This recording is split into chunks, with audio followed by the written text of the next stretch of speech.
Cadillac a construit une voiture que ses propres clients détestaient et ça a sauvé la marque. 2001.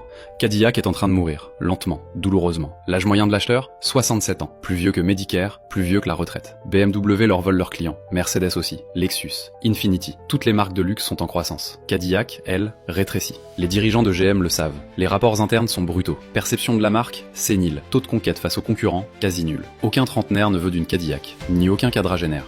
Puis le designer Wayne Cherry débarque avec quelque chose de radical. Des arêtes vives, des angles agressifs, des phares verticaux, des flancs droits comme des lames. Du jamais vu chez GM.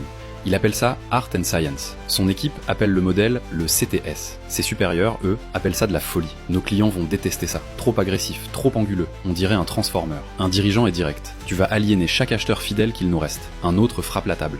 Ces gens achètent des Cadillacs, pas ça. GM prend une grande inspiration et approuve. 2002.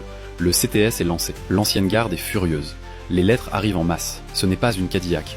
Vous avez détruit la marque. C'est une honte. Les concessionnaires paniquent. Nos clients repartent sans acheter. Personne ne veut de ce truc. Les premiers mois sont difficiles. Vente lente, acheteurs désorientés, critiques hésitants.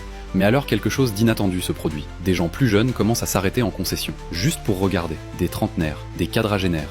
Des gens qui n'avaient jamais jeté un œil à Cadillac de leur vie. C'est quoi ce truc? Ça a l'air cher. Puis le CTS apparaît dans Matrix Reloaded, dans une scène de poursuite à plus de 160 km/h, sur tous les écrans d'Amérique. Les ventes explosent du jour au lendemain. Dès 2004, l'âge moyen de l'acheteur Cadillac chute de presque 10 ans. En 2006, le CTS remporte le titre de voiture de l'année selon Motor Trend.